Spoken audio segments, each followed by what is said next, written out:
అత్యాధునిక టెక్నాలజీతో నడుము మరియు వెన్నునొప్పికి treatment Tejas spine care Somajiguda Sainikpuri Gachibowli.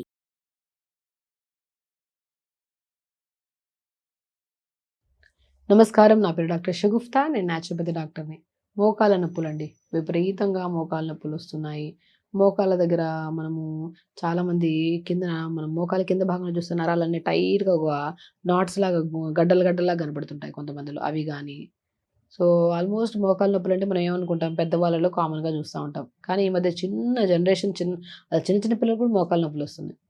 Running చేసినా, డాన్స్ చేసినా లిగమెంట్ ప్రాబ్లమ్ అయింది. లిగమెంట్ టియర్ అయింది. ఒకసారి ఇలా కుప్పకూలిపోతారు. డాన్స్ చేస్తూ చేస్తూ పిల్లలు పడిపోతారు ఇలాగ. ప్లస్ ఎందుకంటే కాల్షియం తగ్గిపోయిందనుకోండి మన బాడీలో ఫస్ట్ వచ్చేది టక్ టక్ సౌండ్స్. మోకాళ్ళ దగ్గర మనం కూర్చున్నా, నిలబడిన టక్ టక్ టక్ సౌండ్స్ వస్తాయి చూడండి. బాగా గమనించండి. ఆ tuck tuck sounds indicate to calcium deficiency ఉందని. మామూలుగా టక్ సౌండ్ వస్తది. మళ్ళీ సెకండ్ సెకండ్‌కి వస్తుందనుకోండి.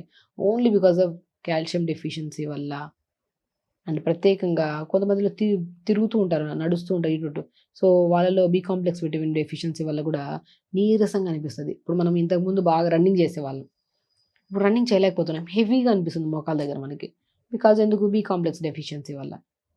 అండ్ నీరసం నిస్సత్తుగా అనిపిస్తది. నిలబడలేము, కూర్చోలేము, హెవీగా అయిపోతది పాదాల దగ్గర మనకి. అది ఓన్లీ బికాజ్ ఆఫ్ ఎందుకంటే పటెల్లా అనే ఒక చిన్న బోన్ ఉంటది. దాంట్లో ఒక ఫ్లూయిడ్ ఉంటది. సైనోవియల్ ఫ్లూయిడ్ అంటారు. అది తగ్గిపోవడం వల్ల చెప్తుంటారు కదా! గుజ్జు తగ్గిపోయింది అంటుంటారు చాలా వరకు తెలుగులో. మనం ఇంకొకటి ఏమంటారు, 2 బోన్స్ మధ్యలో రాపిడి ఎక్కువైపోవడం వల్ల కూడా ఒక నొప్పి వస్తుంటది అంటుంటాం మనం కామన్‌గా. ఇవన్నీ ఎందుకొస్తాయి మనకి? మనకు సడెన్‌గా ఏం రావు. ఈ తిమ్మిరి రావడం, టక్ టక్ సౌండ్ రావడము, హెవీగా అనిపించడం, నడవలేకపోవడము, రాకుతూ నడవడం ఇవన్నీ సడెన్‌గా ఏం రావు. ఎప్పటినుంచో మనం అశ్రద్ధ చేసి ఒక్కసారి క్రానిక్ నీ పెయిన్స్ వస్తాయి మనకి. అండ్ చాలా వరకు 80% ఛాన్సెస్ ఉన్నాయండి. అధిక బరువు ఉండడం వల్ల కూడా. అందులో కూడా ప్రత్యేకంగా యంగ్ జనరేషన్ వాళ్ళు ఆ బరువంతా మోకాళ్ళ చెప్పు మీద పడి ఆ మోకాళ్ళ నొప్పులు కూడా రావడానికి ఛాన్సెస్ ఉన్నాయన్నమాట. సో, బరువు కూడా మెయింటైన్ చేసుకోవాలి. మోకాళ్ళ నొప్పులు ఉంటే ఖచ్చితంగా వాళ్ళు అధిక బరువు ఉంటే 70% to 80% మోకాళ్ళ నొప్పులు రావడానికి కారణం లైఫ్ స్టైల్‌లో మెయిన్ వెయిట్ మేనేజ్‌మెంట్ లేకపోవడం వల్ల ఆ బరువంతా మోకాళ్ళ చెప్పు మీద పడి ఆ మోకాళ్ళ చెప్పు ఇంతుంటది పటెల్లా బోన్. దానివల్ల ఎక్కువ రాపిడైపోవడం, నొప్పులు రావడం జరుగుతాయి. కాబట్టి మోకాళ్ళ నొప్పులుంటే ప్రత్యేకంగా బరువు తగ్గించుకోవాలి. బరువు తగ్గించుకోవాలంటే మనం ఏం చేయాలి? లిమిట్‌గా తినాలి. మేము లిమిట్‌గానే తింటాం మేడం. కానీ బరువు తగ్గకుండా అలా పెరుగుతానే పోతాందంటారు. లిమిట్‌గా తినడము, అది ఏ టైంకి తింటున్నారనేది చాలా ఇంపార్టెంట్. మరి బ్రేక్‌ఫాస్ట్ 11కి తింటాను. లంచ్ 3కి తింటాను. డిన్నర్ 9, 10కి చేస్తానంటే కష్టమైపోతది. అలాంటప్పుడు మరి ఇంకా తక్కువ తిన్నా సరే బరువు పెరుగుతానే పోతాం మనం. బరువు తగ్గాలంటే క్రమశిక్షణగా టైంకి తినాలి. మన బాడీలో 2 గ్రంథులుంటాయి. ప్యాంక్రియాటిక్ గ్రంథి, గాల్ బ్లాడర్ గ్రంథి. ఈ 2 ప్రాపర్‌గా సీక్రెట్ చేసి డైజెస్టివ్ జ్యూస్‌ని స్టమక్‌లో ఉంచినప్పుడు ఆ టైంలో మనం బ్రేక్‌ఫాస్ట్ తింటే 2 కలిసి ఈజీగా డైజెషన్ అయ్యి ఏ డెఫిషియన్సీస్ రాకుండా చెప్పాను కదా! టక్ టక్ సౌండ్‌లు only because of calcium deficiency అని చెప్పాను కదా! అదే టైంకి మనం మంచి ఫుడ్ తింటుంటే టక్ టక్ సౌండ్‌లు రావు. స్టార్టింగ్‌లో ఉన్న మోకాళ్ళ నొప్పులు మనం టక్ టక్ సౌండ్‌ల దగ్గర తగ్గిచ్చేసాం. ఎప్పుడు? టైంకి ఫుడ్ తినడం వల్ల. అది కూడా ప్రాపర్ న్యూట్రిషియస్ ఫుడ్ తినడం వల్ల. సో, న్యూట్రిషియస్ ఫుడ్ అంటే ఏంటి? ఇప్పుడు పొద్దున చూడండి. మనం మంచిగా పొద్దున్న లేచి కొద్దిగా జీలకర్ర నీళ్ళలో ఏసుకొని మరిగించుకొని తాగామనుకోండి, మెటబాలిజం స్పీడ్ అవుతది. బరువు తగ్గడానికి చాలా మంచిగా దోహదపడుతది. దాని తర్వాత మంచి క్యారెట్, సొరకాయ ముక్కలు, మునక్కాయ ముక్కలు, కొద్దిగా 4, 5 కొద్దిగా మనం ఏసుకుంటే కొద్దిగా పుదీనాకులు ఏసుకోవచ్చు. ఏసుకొని చిన్న అల్లం ముక్క ఏసుకొని జ్యూస్ చేసుకొని తాగండి. పిప్పంతా పిండేసి బెస్ట్ జ్యూస్ అసలు. దాని లేదనుకోండి జ్యూస్ తాగడానికి పచ్చి పచ్చిగుంటది కదా! ఇష్టపడకపోతే కొద్దిగా స్టీమ్ పెట్టేసుకోండి. స్టీమ్ పెట్టేసి ఆ పిప్పంతా తీసేసి ఒక గ్లాస్ నీళ్ళేసి మిక్సీ పట్టేసేయండి. అందులో చిన్న ఉసిరికాయ ముక్క కూడా ఏసుకోండి. బెస్ట్ వెజిటబుల్ జ్యూస్ అండి. ఇది తాగితే ఆకలి చాలా వరకు కంట్రోల్‌లోకొస్తది మనకి. మన దగ్గర ఉన్న ఈజీ వెజిటబుల్స్ ఇవన్నీ. వీటన్నిటినేసి ఉసిరికాయ ముక్కేసేసి ఫస్ట్ ఒక గ్లాస్ నీళ్ళేసి కిందన ఒక ప్లేట్ పెట్టి ఆ వెజిటబుల్స్ అన్నీ పెట్టి మూత పెట్టేసేయండి. ఆ వాటర్‌కి మంచిగా స్టీమ్ అవుతాయి. దాంట్లో పిప్పంతా తీసేసి ఒక గ్లాస్ నీళ్ళేసి మన మిక్సీ పట్టేసేయండి. మంచిగా ఇంకో గ్లాస్ వాటర్ యాడ్ చేసుకొని చిన్న గ్లాస్ అంత వాటర్ మంచి జ్యూస్ అవుతది. అది జ్యూస్ తాగేసేయండి.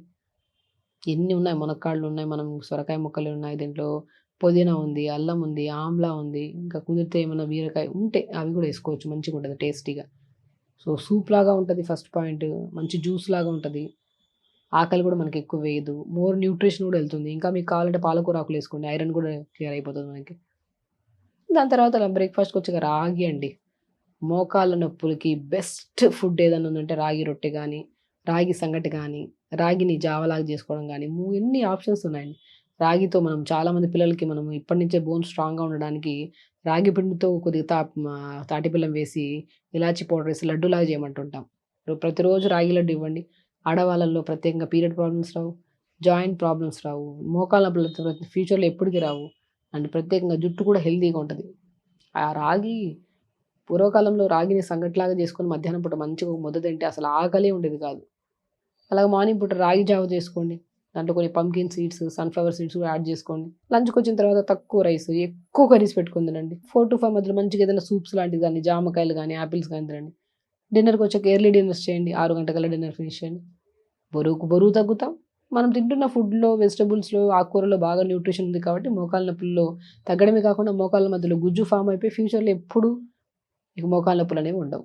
ఫస్ట్ మోకాళ్ళ నొప్పులుంటే మనం అవి అప్లై చేసి, ఇవి అప్లై చేసి, పెయిన్ కిల్లర్స్ ఏసి, అవి ఇవి ఏసి, లేనిపోని డిసీజెస్ అన్నీ లైక్ ఇప్పుడు పెయిన్ కిల్లర్స్ ఏసేస్తే ఏమవుతది? ఒక్కసారిగా సడెన్‌గా కిడ్నీ ప్రాబ్లమ్స్ వస్తూ ఉంటాయి. ఇంక వేరే టాబ్లెట్స్ ఏసుకొని బ్లోటింగ్ ఎక్కువైపోతా ఉంటది మనకి. అన్నెసెసరీ ఇవి అవి అప్లై చేసి దానివల్ల రిజల్ట్ లేక నిరుత్సాహపడిపోయి, అరే! మన లైఫ్‌లో మోకాళ్ళ నొప్పులని ఒక పెద్ద భాగంలాగా ఫీల్ అవుతూ ఉంటాం మనం. సో, ఎప్పుడైనా సరే మోకాళ్ళ నొప్పులు ఉన్నాయి అంటే మనం చేయాల్సిన మొట్టమొదటి పనేంటంటే 80% జనాల్లో బరువు ఉండడం వల్ల వస్తున్నాయి మోకాళ్ళ నొప్పులు. ఆ బరువును తగ్గించుకుంటే ఈ ప్రాసెస్ చేసుకుంటే సరిపోతుంది. మోకాళ్ళ నొప్పులున్నాయని బాధపడే బదులు సింపుల్‌గా వాళ్ళ అధిక బరువు ఉంటే బరువును తగ్గించుకోవడం, నేను చెప్పిన డైట్స్‌లో సూప్స్, వెజిటబుల్స్ అవన్నీ యాడ్ చేసుకుంటే ఖచ్చితంగా బరువు తగ్గుతాం. న్యూట్రిషన్ డెఫిషియన్సీ ఉండవు. హెల్తీగా ఉంటాం. హ్యాపీగా ఉంటాం. సో, ఖచ్చితంగా చేయండి. హెల్తీగా ఉండండి. హ్యాపీగా ఉండండి. నమస్కారం.